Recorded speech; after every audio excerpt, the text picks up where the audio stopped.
Hello, everyone. Welcome back to the podcast. I'm your host, AJ2 in Love, here to bring you your Thanksgiving edition of AEW Dynamite, or the Thanksgiving Eve edition of AEW Dynamite review. Hope everyone had a good Thanksgiving. I know I did. Although in these conditions, kind of limited, but nonetheless, hope everyone had a good Thanksgiving and is being safe out there. And nonetheless, thank you for joining me today on the podcast. The show for AEW Dynamite was very good. The Thanksgiving edition. We had the part 2 of the contract signing, basically, of Jon Moxley and Kenny Omega, where Jon Moxley finally signed the contract after being attacked last week. Luckily, he's okay after that attack. We don't know who attacked him, but maybe we find out next week. We also had Lance Archer's return to Dynamite. He has made some appearances on AEW Dark, but gets seen back on Dynamite. He attacked Eddie Kingston, the Butcher and Blade, making the set to close up Dynamite. We also got Powerhouse Hobbs, a bunch more. So, like I said, thank you for joining me. If you're new, like and subscribe. With that, let's get into the review now, shall we? So, the show started off with Hangman, Adam Page versus John Silver. This was a good match. Good match. John Silver's. He's been with Brody Lee being on the shelf. He's been probably the most interesting and noble part of the Dark Order. But now this match is kind of strange, but again, these two have history, of course, times, and again, the Dark Order has tried to recruit Hangman, but nonetheless, this is a good match. Didn't pick up until later. Now picking up later in the match. So it was a German suplex by Silver for a 2 count. Then a springboard lariat by Hangman. They were exchanging counter for counter, faking out each other on dives to the outside. Then Hangman hit a dive, was rolled back into ring, or Silver's was rolled back into ring. Then sliding clothesline for a 2. Then Hangman went for the buckshot lariat, but was countered by Silver. Then Silver hit a beautiful brainbuster for a near fall. Then after exchanging, was a powerbomb, south powerbomb by Hangman. Then he finally hit the buckshot lariat for the win. Afterward, the rest of the Dark Order came in the ring, try to help Silver's, but Evil Uno took the microphone and kind of consoled Hangman, talked about how he was once part of a great faction. Now he's been kind of a loner, but now he says that they got his back if they ever need him. So, once again, the recruiting process of Hangman and Page, or at least opening the door or leaving the door open for Hangman to join, is there if Hangman wants to join. But, I mean, the Dark Order, they have been relatively, ever since Brody Lee has been on the shelf, they've been not the same. The momentum has not been the same. And I'm also curious because we haven't seen Evil and Stu Grayson on Dynamite together, teaming in a while. But nonetheless, it's just weird with Dark Order. I mean, I hope Brody Lee gets back, whether he's injured or something, but still hope he returns quickly or ASAP. So then we had an interview with Kenny Omega. He was asked about the abrupt contract signing end last week. Was asked about Jon Moxley. Kenny Omega said, more things change the more they say the same. Says he sees how Moxley has one thing he wants in the AEW World Championship. Talked about how he see Moxley's face everywhere on posters, etc. But now, since he's won the AEW World Title Tournament, that his name has been back in the fold. How the Best Bout Machine, how the Cleaner is back, how Kenny Omega is back. And now he's taking shine. And allude to their match last year, where Moxley beat him, although it didn't count in the lights out match.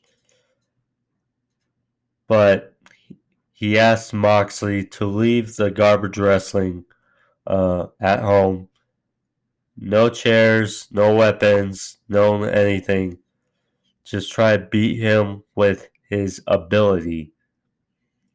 And then he congratulated Mox on becoming a father. And then he said that the story he said last week, it touched him.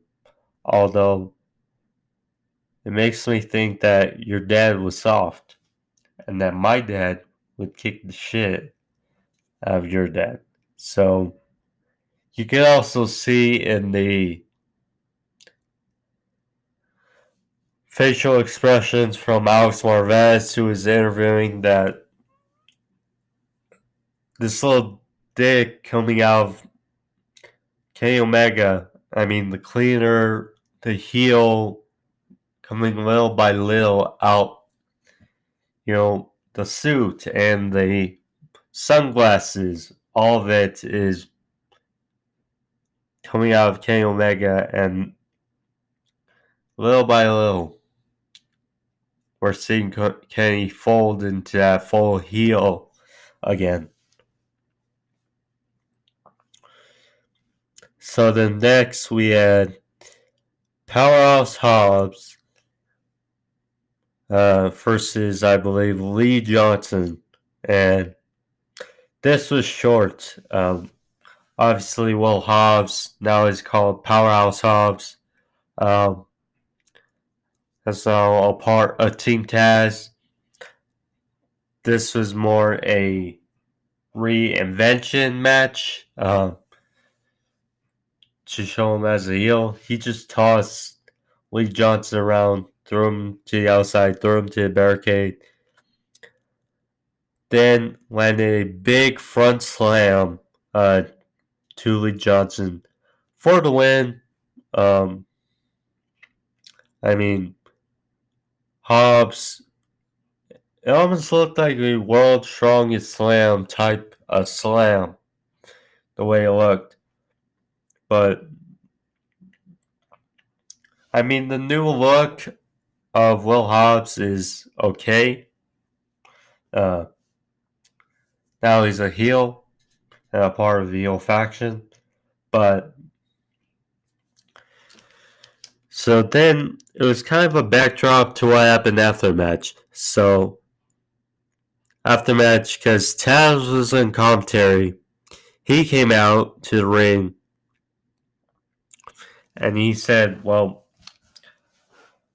Starks and Cage are celebrating after a win last week. So go join them, celebrate your win. I gotta take care of some business. So Taz had the FTW title and said he's sick of management basically brushing it to the side, how it's not been a part of meeting, how it's been kind of swept in the rug, and he ordered that some member of management come out and make it feel some sort of meaning. So Taz,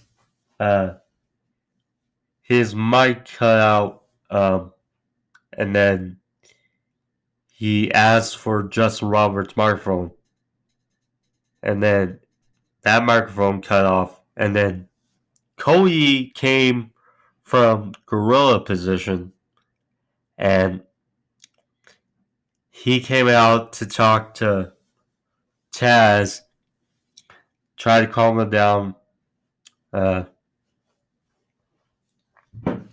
and Cody basically said he'll take it up with the flagpole, and Taz was pissed because, and he said, "What are you gonna do, Cody? You gonna wish me luck in my future endeavors?" Says Matt. Creative has nothing for me. So then Cody got hot. He was up in Taz's face. And then he said, well, your son Hook, he's been trained to become a pro wrestler. Well, then why is he not training with you and he's training with me? So it just got more personal after that. So then the segment, they started talking, and then Taz looked like he was about to leave. Cody gestured to the cameraman to shut off, end the segment. And then Taz locked on the Taz mission to Cody. And then immediately the Gun Club, who were at ringside, came into the ring to help out Cody. And then Taz left with his son Hook, who I'm guessing was at ringside. I don't know where he was. And the FTW title. So that was pretty much it. I don't know where this leads to. I mean, the FTW title is a grade not important because it's not important. It's not an actual title on AEW. I mean, it's like, why?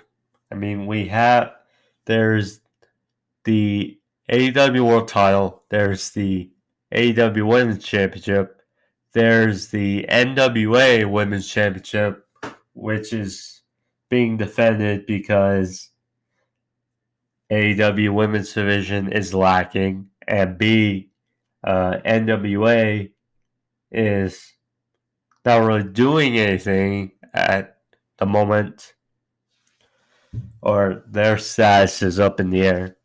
We also got the Tag Team Championships of AEW, and we got the TNT Championship in AEW. That's enough championships in AEW. So why we need the FTW Championship? Plus, there's been signs that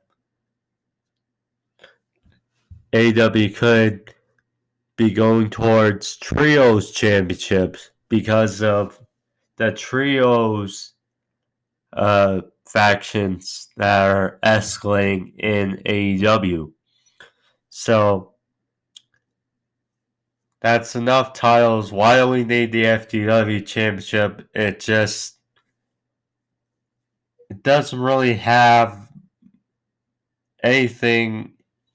When you look at the landscape of AEW, you don't see the FTW Championship as a vocal need on the roster. So, I mean, it is what it is, I guess.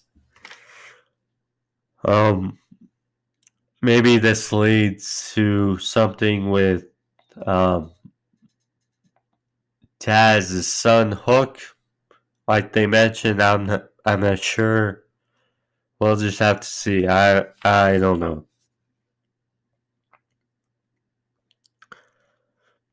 So then we had an interview with Eddie Kingston. It was a short interview.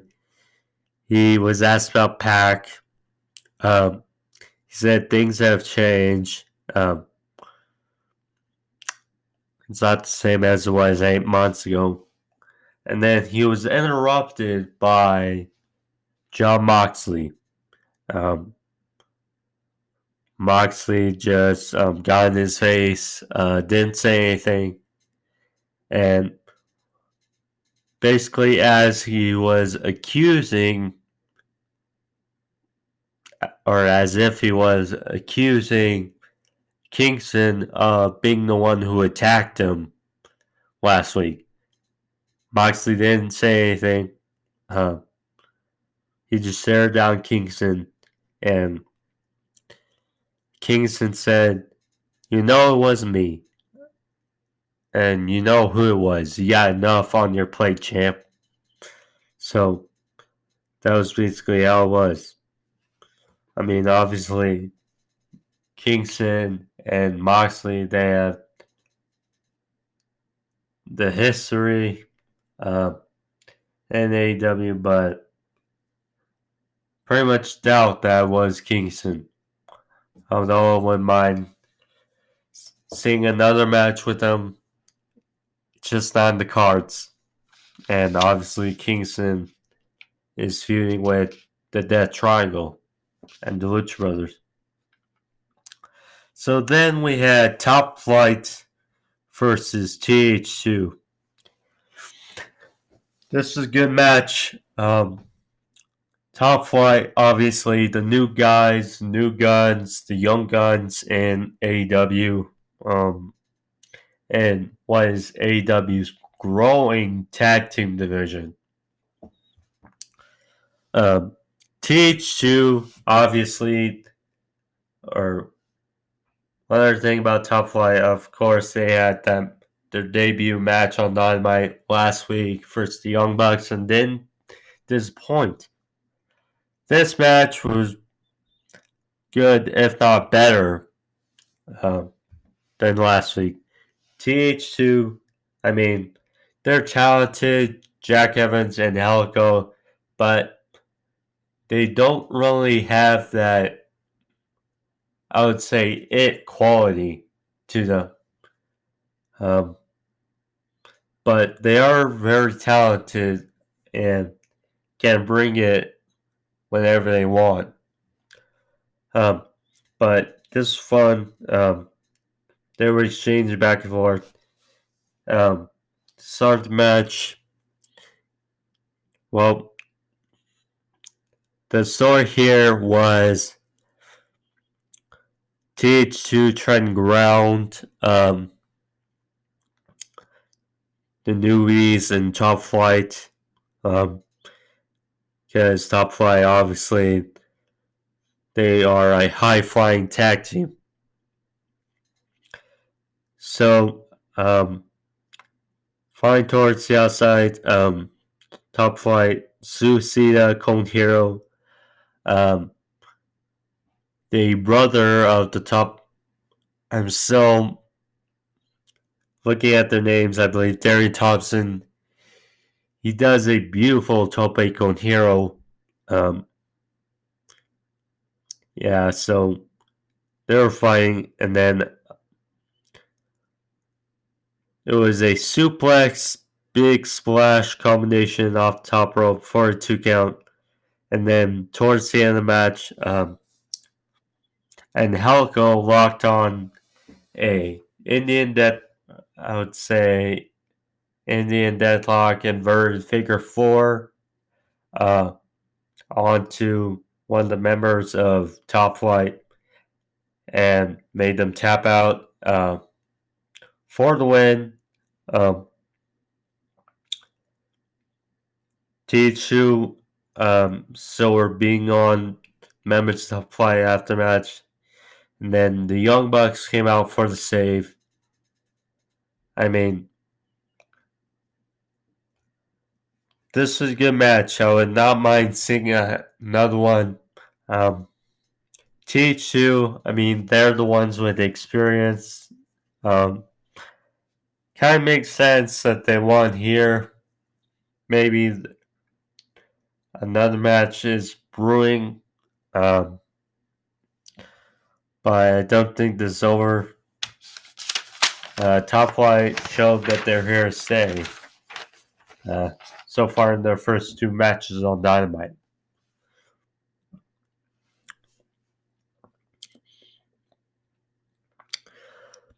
So next, backstage, Nyla Rose and Vicky Guerrero were giving a lesson in how things go.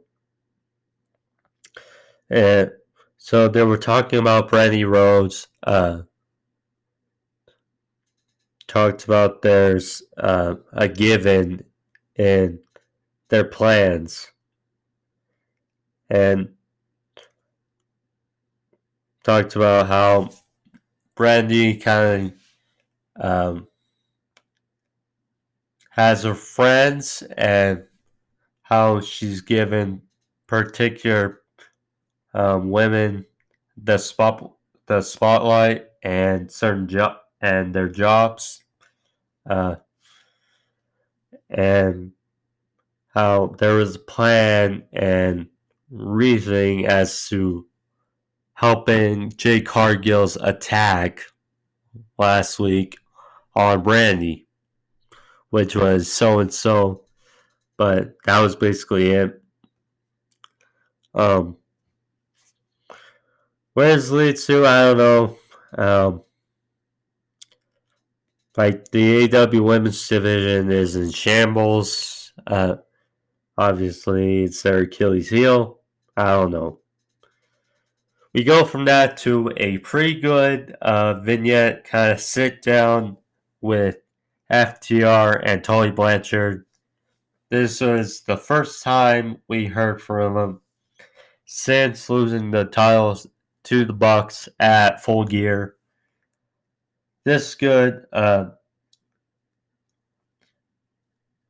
They talked about how they want the rematch, how they're striving to be the best.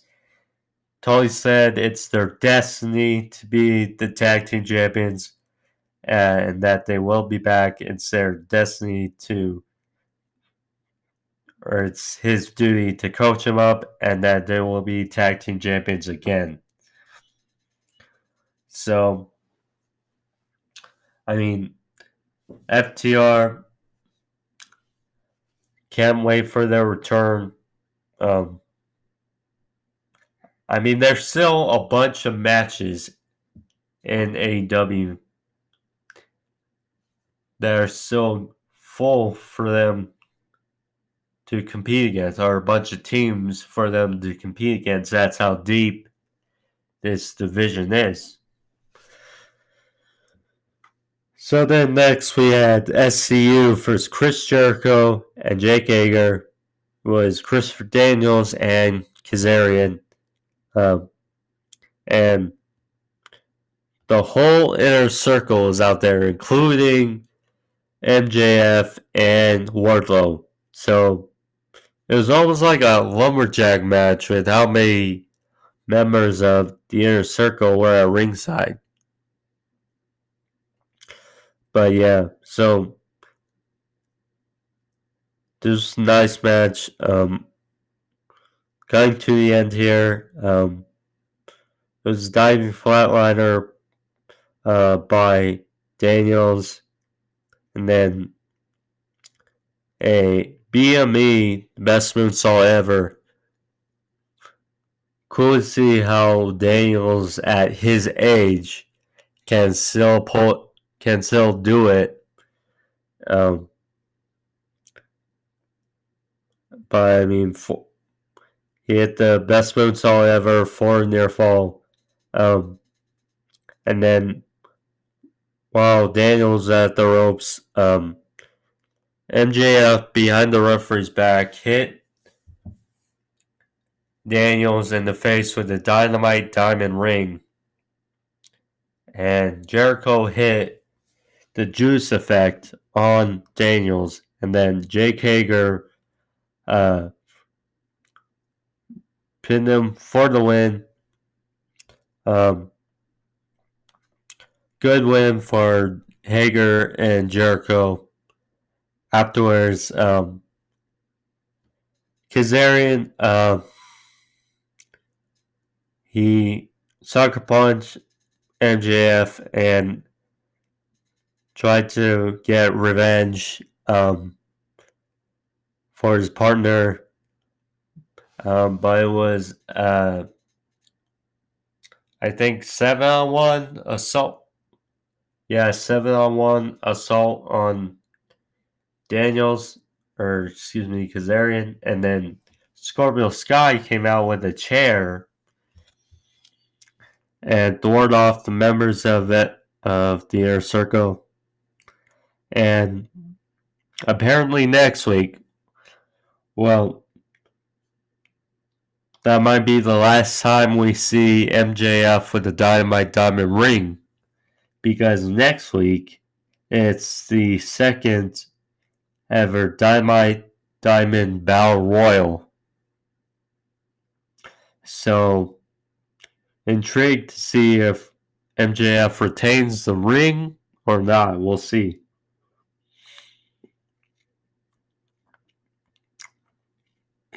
And then we also got Chris Jericho versus Frankie Kazarian for the first time ever. So they're bolstering up the Winter is Coming edition of Dynamite next week, which should be a good one. Obviously, with the main events being Jon Moxley and Kenny Omega. Should be interesting. So next we had Miro and Kip Sabian with Penelope Ford. They were set to debut their new segment,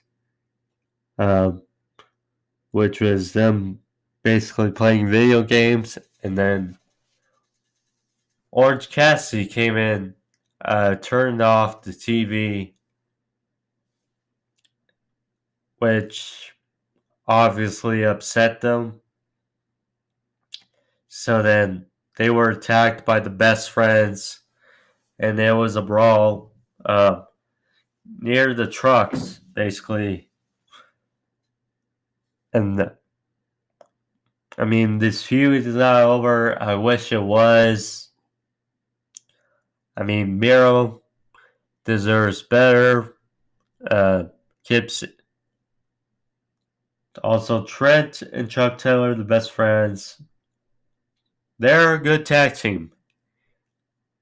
And this feud doesn't help them either.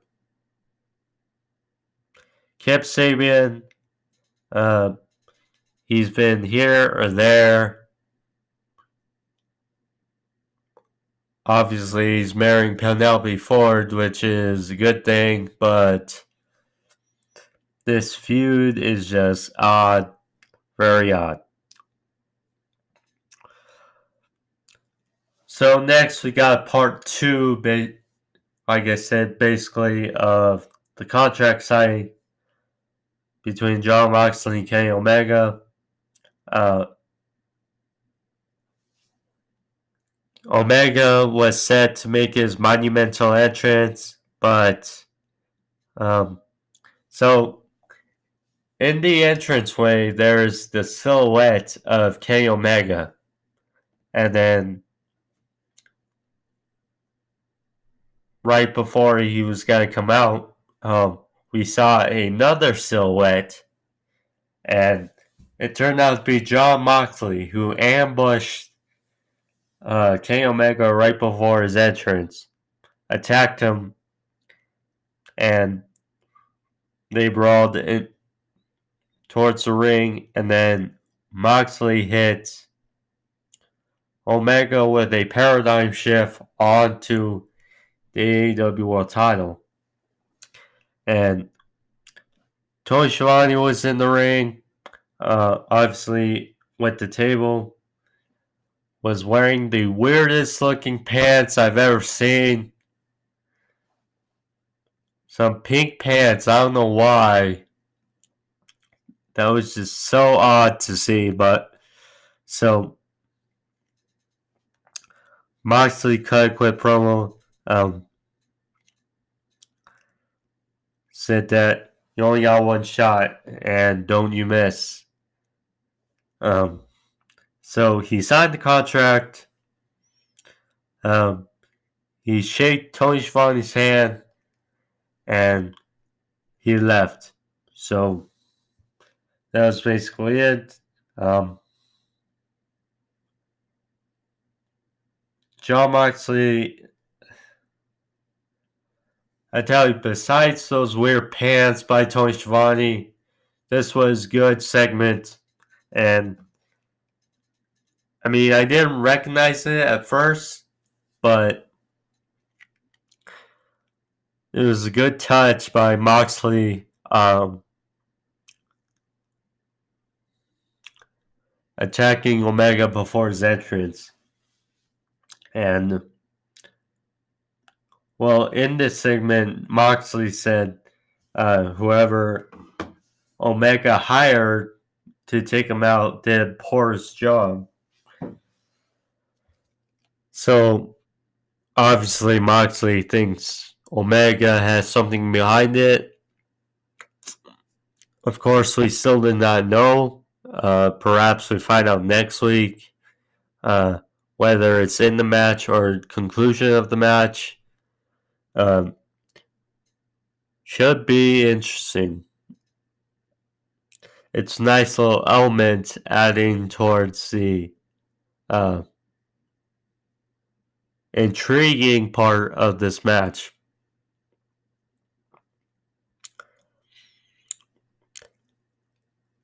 So then we got an interview with the Inner Circle. Basically, it was MJF being pissed that Kazarian sucker punched him, and Jericho said he would avenge MJF. And then, of course, next week we get Jericho and Kazarian. So, can't wait to see what comes from this. I'm still intrigued, but yeah, so next week you got Jericho versus Kazarian. Should be interesting, I guess. So then we got Anna Jay versus Hikaru Shida for the AEW World Women's Championship. Anna Jay, she has moved into the top 5 due to her matches on Dark. I wish they would have alluded to it more, but This is alright. AJ, she's okay. She's got room for improvement. But, so, she hit Shida with her kendo stick for a 2 count. Then Shida won with a running knee strike for the win. Iffy. But what happened after the match? Boy. So, Abaddon returned. Scared Shida. Snatched that AEW World Women's Championship. And yeah, it looks like we're going to get Abaddon versus Shida next for the AEW Women's Championship. I mean, Abaddon, last we heard from her, or about her, was she was in the match with Ty Conti, but a botch spot in the throat left her with hard breathing, difficult breathing, but good to see her back, first of all. Second, it's just could be interesting. It's just Abaddon, she's just odd. Yeah, it's just we'll see where it goes. So next we had the iconic Matt Hardy color promo. Talked about how despite the circumstances in the world that I've overcome things and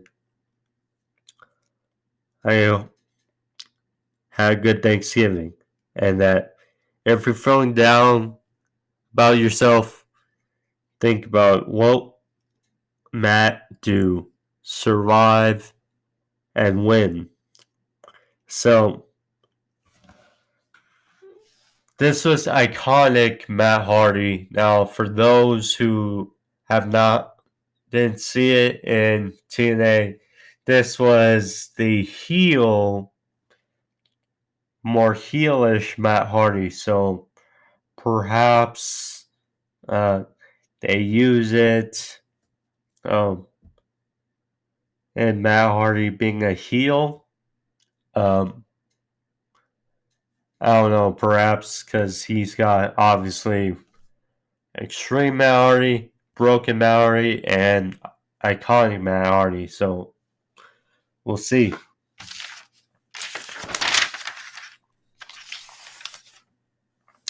Then we got to the main event. This is good. Butcher and Blade for Pac and Fenix. Where Kingston, who was on commentary. Kingston's always good on commentary. And then, so at the end of the match, Pac was blasted on the outside, and then Kingston interfered on knocking Fenix off the top rope, which allowed Butcher and Blade to hit their finisher, the suplex powerbomb combination, and gave Butcher and Blade the win. So, what happened after the match? So, they were attacking Fenix, they were attacking Pac. Kingston hit not one but two DDTs to Pac on a chair. And then next thing you know, we hear everybody. And then Lance Archer comes out and attacks Butcher and Blade. I mean, takes them out. He tried to go for a choke slam on Kingston, but Kingston fought off it. And then, so Lance Archer returns to Dynamite and makes the save, the Murderhawk Monster. I've seen some comments about it that perhaps his turn of face. I'm not too sure because obviously he has history with Eddie Kingston stemming from the Casino Battle Royal, but this was interesting to say the least. Where's his fit and where was Pentagon? I mean, that was curious. I mean, where was Pentagon when his brother and his friend Pac are getting beaten down on? But this was interesting. Archer, I mean, I would love to see a match with Eddie Kingston and Archer, but because there's no shortage of heels in AEW. And Archer, he's big. He's over. I mean, I guess it could work as him as a face. But it was just a kind of weird but cool way, I guess, to end AEW Dynamite. So that was the show. For next week, we got an interesting show. Obviously, we got Moxley vs Omega. We got Jericho versus Kazarian. We got Cody Rhodes and Darby Allin versus Ricky Starks and now Powerhouse Hobbs. We got Britt Baker versus Leia Hirsch. We got the Dynamite Diamond Battle Royal. So very interesting to see how it all plays out next week. But that was the show. Solid show. I hope you guys enjoy it. I know I did. I'll be back Tuesday with another episode, Sports Review Topics. But hope you guys enjoy it. I'm AJoe2 in Love, and I'll see you guys on Tuesday.